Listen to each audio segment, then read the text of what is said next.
আসসালামু আলাইকুম সবাইকে। দীর্ঘদিন টানা বৃষ্টির পরে রোদের মুখ দেখলাম। রোদ উঠেছে একদম ঝলমল করে। আজকে সকালে দিনের শুরুটা হচ্ছে রান্নাঘর থেকে নাস্তার আয়োজনের মাধ্যমে। নাস্তাটা আসলে স্পেশাল কিছু না, দুজন মানুষের জন্য খুব অল্প একটা করে নাস্তা তৈরি করে ফেলা। দু হাতে পুরোদমে কাজ চলছে। এক চুলায় বসিয়ে দিয়েছি গরম গরম চা, আরেক চুলায় করব হচ্ছে ডিম অমলেট। আসলে আমার হাজব্যান্ডের ডিম অমলেটটা অনেক বেশি পছন্দ। বেশি পেঁয়াজ আর মরিচ দিয়ে ডিম অমলেট খেতে সে অনেক পছন্দ করে। আজকে একটু আলসেমি লাগছে, তাই ভাবছি শর্টকাটে আজকে নাস্তার আয়োজনটা করব। আসলে আমাদের মেয়েদের সংসারের দিনের শুরুটা রান্নাঘরে, আবার দিনের শেষটাও রান্নাঘরেই থাকে। সারাদিনে পরিবারের জন্য খাবারের আয়োজন করা, কে কোনটা খেতে পছন্দ করে সেগুলো মাথায় রাখা, সব কিছু মিলিয়ে আমরাও কিন্তু কম ব্যস্ত থাকি না বলুন।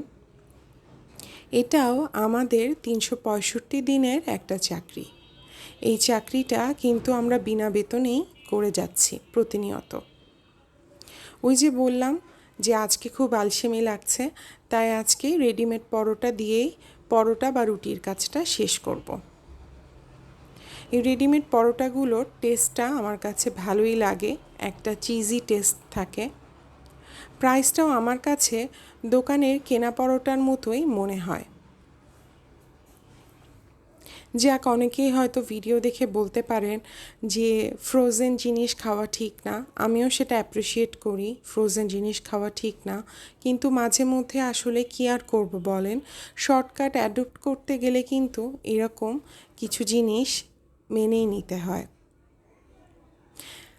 একটা মজার কথা বলি, ডিম অমলেট করতে গেলে না আমার সবচেয়ে বেশি মজা লাগে হচ্ছে এই যে ডিমটা যখন ফ্রাইং প্যানে দিয়ে একটু ঘুরিয়ে ঘুরিয়ে ডিমটা বের করা হয়, তখন আবার এটা ফুলে ওঠে।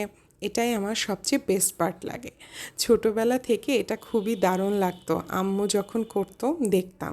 আর এখন বড় হয়ে এটা নিজে করি, আর এখনও পর্যন্ত খুবই ভালো লাগে। যাক, অফ টপিকে অনেক কথা বলে ফেললাম। বলতে বলতে কিন্তু আমার ডিম ভাজা হয়ে গেছে। পরোটাটা খাস্তা করে ভাজবো। যদিও আমার জামাই তেল একটু কম খাওয়া পছন্দ করে, তারপরও পরোটা জিনিসটাতে যদি একটু তেল না হয় আর একটু খাস্তা না হয়, তাহলে কিন্তু পরোটাটা মোটেও ভালো লাগে না। ঘড়িতে দেখতে দেখতে কিন্তু 10টা বেজে গেছে। নাস্তা এখন খেতেই হবে। বাস, আমার মোটামুটি নাস্তা রেডি হয়ে গেল। এখন চলেন বৈঠকখানায় যাই। আমি আবার একটু বৈঠকখানাটা যদি প্রস্তুত না করি তাহলে ভালো লাগবে না। ওই যে বলেছিলাম, চা চড়িয়ে দিয়েছি। দুধ চা না হলে সকালটা যেন ইনকমপ্লিট। ব্যাস, আমার নাস্তা রেডি।